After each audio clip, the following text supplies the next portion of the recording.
أعوذ بالله من الشيطان الرجيم بسم الله الرحمن الرحيم ألف لام ميم غلبت الروم في أدنى الأرض وهم من بعد غلبهم سيغلبون في بضع سنين لله الأمر من قبل ومن بعد ويومئذ يفرح المؤمنون بنصر الله ينصر من يشاء وهو العزيز الرحيم وعد الله لا يخلف الله وعده ولكن أكثر الناس لا يعلمون ظاهرا من الحياة الدنيا وهم عن الآخرة هم غافلون أولم يتفكروا في أنفسهم ما خلق الله السماوات والأرض وما بينهما إلا بالحق وأجل مسمى وإن كثيرا من الناس بلقاء ربهم لكافرون أولم يسيروا في الأرض فينظروا كيف كان عاقبة الذين من قبلهم كانوا أشد منهم قوة وأثاروا الأرض وعمروها أكثر مما عمروها وجاءتهم رسلهم بالبينات فما كان الله ليظلمهم ولكن كانوا أنفسهم يظلمون ثم كان عاقبة الذين أساءوا السوء أن كذبوا بآيات الله وكانوا بها يستهزئون الله يبدأ الخلق ثم يعيده ثم إليه ترجعون ويوم تقوم الساعة يبلس المجرمون ولم يكن لهم من شركائهم شفعاء وكانوا بشركائهم كافرين ويوم تقوم الساعة يومئذ يتفرقون فأما الذين آمنوا وعملوا الصالحات فهم في روضة يحبرون وأما الذين كفروا وكذبوا بآياتنا ولقاء الآخرة فأولئك في العذاب محضرون فسبحان الله حين تمسون وحين تصبحون وله الحمد في السماوات والأرض وعشيا وحين تظهرون يخرج الحي من الميت ويخرج الميت من الحي ويحيي الأرض بعد موتها وكذلك تخرجون ومن آياته أن خلقكم من تراب ثم إذا أنتم بشر تنتشرون ومن آياته أن خلق لكم من أنفسكم أزواجا لتسكنوا إليها وجعل بينكم مودة ورحمة إن في ذلك لآيات لقوم يتفكرون ومن آياته خلق السماوات والأرض واختلاف ألسنتكم وألوانكم إن في ذلك لآيات للعالمين ومن آياته منامكم بالليل والنهار وابتغاؤكم من فضله إن في ذلك لآيات لقوم يسمعون ومن آياته يريكم البرق خوفا وطمعا وينزل من السماء ماء فيحيي به الأرض بعد موتها إن في ذلك لآيات لقوم يعقلون ومن آياته أن تقوم السماء والأرض بأمره ثم إذا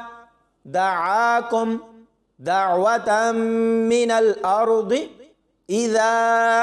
أنتم تخرجون وله من في السماوات والأرض كل له قانتون وهو الذي يبدأ الخلق ثم يعيده وهو أهون عليه وله المثل الأعلى في السماوات والأرض وهو العزيز الحكيم ضرب لكم مثلا من أنفسكم هل لكم مما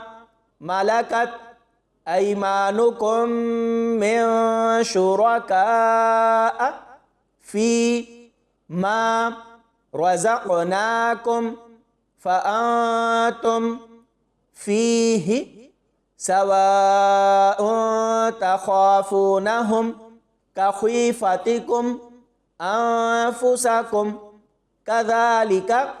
نفصل الآيات لقوم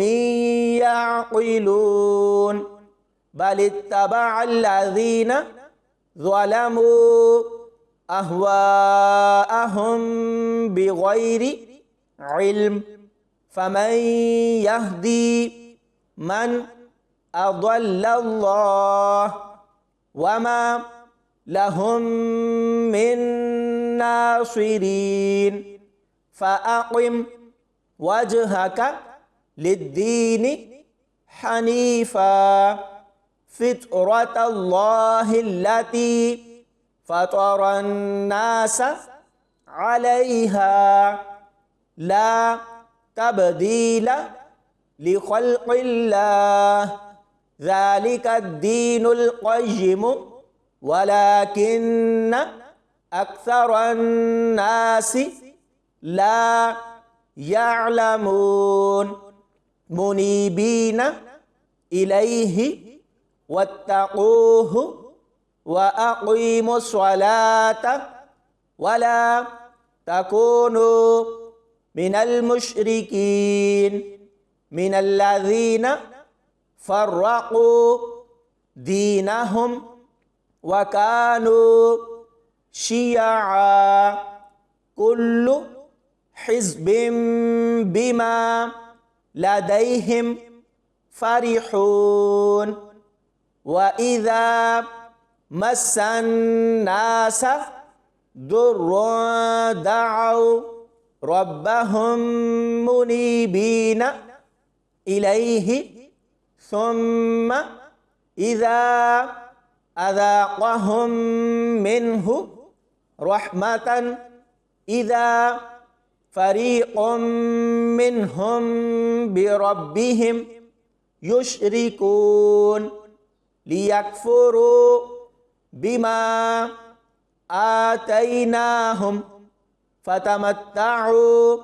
فسوف تعلمون أم أنزلنا عليهم سلطانا فهو يتكلم بما كانوا به يشركون وإذا أذقنا الناس رحمة فرحوا بها وإن تصبهم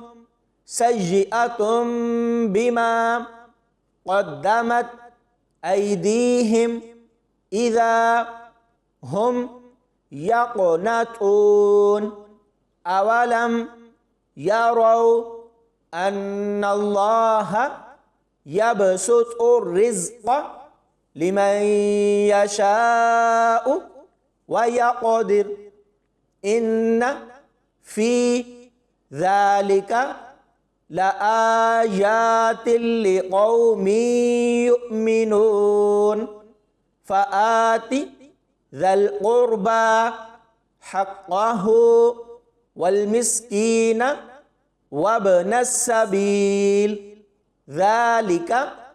خير للذين يريدون وجه الله وأولئك هم المفلحون وما آتيتم من ربا ليربو في أموال الناس فلا يربو عند الله وما آتيتم من زكاة تريدون وجه الله فأولئك هم المضعفون الله الذي خلقكم ثم رزقكم ثم يميتكم ثم يحييكم هل من شركائكم من يفعل من ذلكم من شيء سبحانه وتعالى عما يشركون ظهر الفساد في البر والبحر بما كسبت أيدي الناس ليذيقهم بعض الذي عملوا لعلهم يرجعون قل سيروا في الأرض فانظروا كيف كان عاقبة الذين من قبل كان أكثرهم مشركين فأقم وجهك للدين القيم من قبل أن يأتي يوم لا مرد له من الله يومئذ يصدعون من كفر فعليه كفره ومن عمل صالحا فلأنفسهم يمهدون ليجزي الذين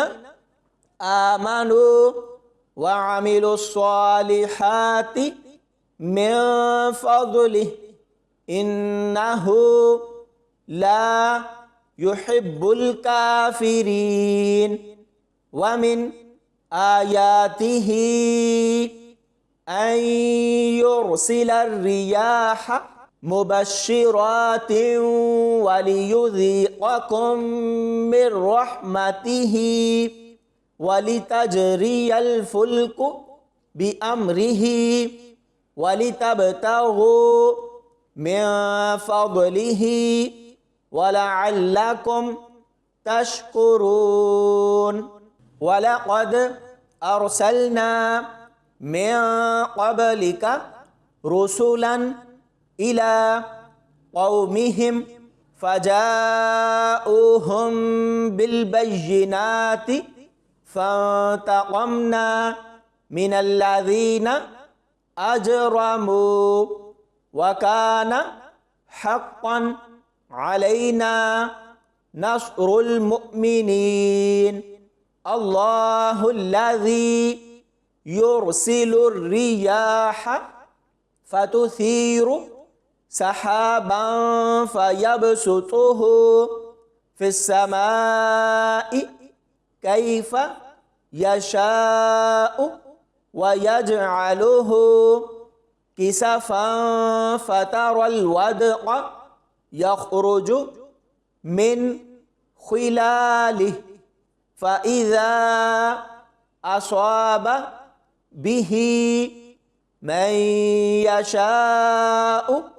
من عباده إذا هم يستبشرون وإن كانوا من قبل أن ينزل عليهم